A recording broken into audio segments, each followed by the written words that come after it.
बीते 1 अक्टूबर की रात इजराइल पर ईरानी मिसाइलों की बौछार से हड़कंप मच गया था। इजराइल में अफरा तफरी मच गई थी। हालांकि इजराइल को ईरान के मिसाइल हमलों की कुछ हद तक जानकारी थी। बता दें कि इजराइल को यह खुफिया जानकारी अमेरिका ने दी थी। हालांकि ईरानी मिसाइलों की बौछार के बीच इजराइल के लाखों लोगों को बंकरों में छिपना पड़ा था। ईरान के मिसाइल हमले को लेकर कई जानकारियां भी सामने आई हैं। मीडिया रिपोर्ट्स के मुताबिक रूस को भी ईरान के मिसाइल हमले की जानकारी पहले से थी। दरअसल रूस के प्रधानमंत्री मिखाइल मिशुस्तिन ईरान की आधिकारिक यात्रा पर थे और तेहरान में उनकी मौजूदगी के दौरान ही ईरान ने इजराइल पर मिसाइलों की बारिश की थी। इस वजह से भी ऐसा कहा जा रहा है कि ईरान ने इजराइल पर हमले का फैसला सोच समझकर और अपने सहयोगियों से बात करने के बाद ही लिया था। इजराइल पर ईरानी हमले के बाद से ही दोनों देशों के बीच काफी तनाव बढ़ गया है। रूस यूक्रेन और इजराइल हमास की जंग के बीच एक और जंग की आशंका से पूरी दुनिया सहमी हुई है। इजराइल और ईरान के बीच जंग की आशंका को लेकर तमाम बातें कही जा रही हैं।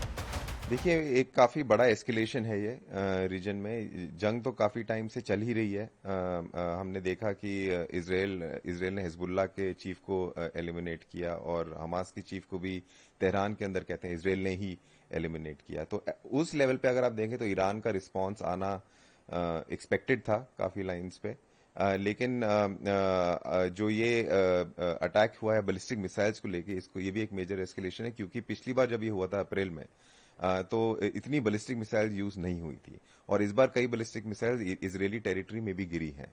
तो मेरे ख्याल से इजराइल का एक कोई ना कोई रिस्पांस आना जायज भी है और तय भी होगा, लेकिन वो किस लेवल पे रिस्पांस होगा वो देखना पड़ेगा। इस पे आईडीएफ के इजराइल के प्राइम मिनिस्टर का भी बयान है। उन्होंने कहा कि ईरान ने एक बड़ी गलती की है और इसका खामियाजा उसे भुगतना पड़ेगा। I will pay for it. वही बात हो गई कि इसमें एस्केलेशन लैडर पे अभी दोनों कंट्रीज हैं। मतलब एक अटैक कर रहा है दूसरे को, दूसरा रिस्पॉन्ड कर रहा है और ये एक अटैक एंड रिस्पॉन्ड का एक तू मैं का सिलसिला जारी है। तो एक ऐसा पॉइंट आना पड़ेगा जिसमें दोनों देश कहें अच्छा ठीक है, हम आधा स्टेप पीछे लेंगे, हम अभी थोड़ा जो काइनेटिक अटैक्स हैं उनको परस्यू नहीं करेंगे। लेकिन जिस तरह से एस्केलेशन हुआ है और जिस तरह से इंटरनेशनल डिप्लोमेसी फेल हुई है इस कॉन्फ्लिक्ट के अराउंड, मेरे को अभी लगता नहीं एटलीस्ट अगले कई 2-3 हफ्तों में कोई ऐसा रिप्रीव मिलेगा कि दोनों देश एक दूसरे के अगेंस्ट ना हो। इस पे यूएस ने भी सबका, यूएस प्रेसिडेंट तक का बयान है। उन्होंने कहा कि टोटली अनएक्सेप्टेबल है। उन्होंने मिलिट्री सपोर्ट की भी बात कही इजराइल को अगर जरूरत पड़ती है। देखिए, मिलिट्री सपोर्ट यूएस का इजराइल के लिए कायम रहेगा। यूएस और इजराइल के जो रिलेशनशिप है वो काफी स्ट्रांग है और इजराइल रिलाय करता है अमेरिकन सपोर्ट पे, अमेरिकन मिलिट्री सपोर्ट पे, और इजराइल सबसे बड़ा एलाय है अमेरिका का रीजन में। तो अभी अमेरिका ऐसा नहीं दिखा सकता कि अगर वो चाहे इजराइल से खुश भी ना हो कि जिस तरह से असैसिनेशंस हुए हैं फॉर एग्जांपल, और असैसिनेशंस की वजह से ईरान ने रिस्पॉन्ड किया है, अब हो सकता है इजराइल ईरान को रिस्पॉन्ड करे, तो ये सिलसिला कब तक जारी रहेगा पता नहीं। लेकिन अमेरिकन सपोर्ट अभी इजराइल को के लिए कायम इसलिए भी रहेगा क्योंकि अमेरिका ये नहीं दिखाना चाहेगा कि ऐसे मौके पे वो अपने क्रिटिकल एलाय को पीछे छोड़ रहा है और उसको सपोर्ट कर रहा है। बता दें कि अगर ईरान और इजराइल के बीच का तनाव युद्ध की दहलीज तक पहुंचा तो इसका असर पूरी दुनिया पर होगा, जिससे कई तरह की आर्थिक चुनौतियां भी खड़ी हो सकती हैं। 200 मिसाइल और ड्रोन अटैक से इजराइल के ऊपर हमला किया और वो अभी ये आशंका है कि इजराइल भी इसका बदला लेगा, कुछ भयानक आक्रमण करेगा। तो वैश्विक स्तर पे पूरी सब जगह अनिश्चितता का माहौल हुआ है। खास करके आप देख रहे हैं कि भारतीय स्टॉक मार्केट गिरे हैं और इसमें भी हमारा मानना है कि कुछ स्टॉक्स हैं जो इजरायली कनेक्शन जिसका है और ऑयल बेस्ड स्टॉक्स हैं, उसमें कुछ ज्यादा गिरावट आने वाले दिनों में कुछ ज्यादा गिरावट देखने को मिल सकती है। सर, क्रूड ऑयल की कीमतें भी काफी चढ़ी हैं इस ईरान और इजराइल की लड़ाई के बाद। उस पर क्या आउटलुक है? क्रूड ऑयल की कीमतों में लगातार गिरावट आई थी। अभी आप वर्तमान स्थिति देखेंगे तो कल परसों का जो स्तर था रफली करीबन $72 पर बैरल था। अभी जो अनिश्चितता का माहौल रहा है, इससे यह आशंका है कि ये बहुत तेजी से ऊपर बढ़ सकता है और $80 प्रति बैरल या उससे भी ज्यादा जा सकता है। इसकी 2-3 मुख्य वजह है। एक मुख्य वजह ये है कि 4% विश्व का जो तेल होता है वो ईरान तकरीबन 3 मिलियन बैरल तकरीबन 30 लाख बैरल प्रतिदिन उत्पादन करता है, जो विश्व तेल प्रोडक्शन का 3% है।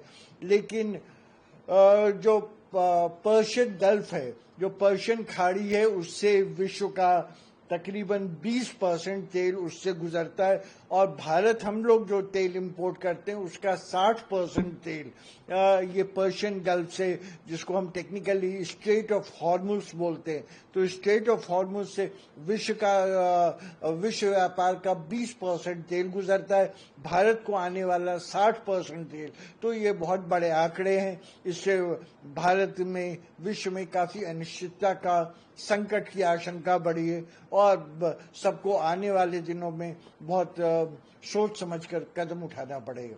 सर, जैसे कि इजराइल ने बोला है कि हम ईरान को गंभीर परिणाम भुगतने होंगे जो उसने अटैक शुरू करा है, तो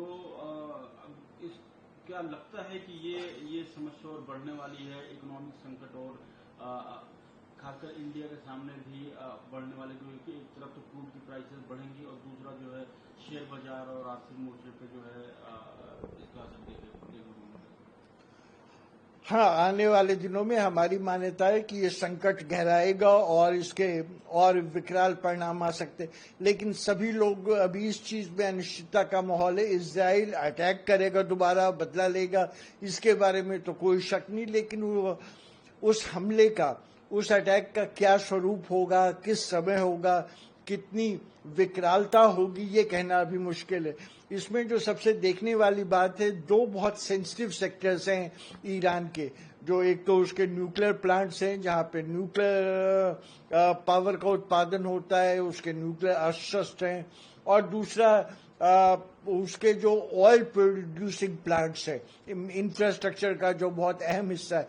अगर इन दोनों पे कुछ अटैक हुआ तो इसके बहुत घातक परिणाम निकलेंगे। फिर ये लड़ाई कहां तक जाएगी कहना बहुत मुश्किल है।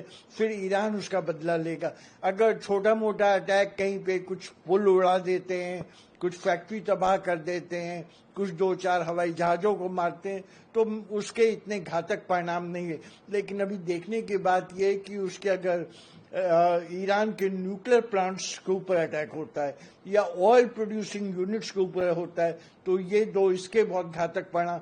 इसमें अभी आम सहमति नहीं बन पाई है कि ईरान के ऊपर अटैक होगा, इसका स्वरूप क्या होगा। लेकिन ये दोनों, अगर न्यूक्लियर प्लांट्स और ऑयल प्रोडक्शन फैसिलिटी के ऊपर अटैक होता है तो निश्चित ही बहुत ही घातक परिणाम होंगे। ईरान और इजराइल के तनाव के बीच अमेरिका अपने सहयोगी देश इजराइल के साथ खड़ा है।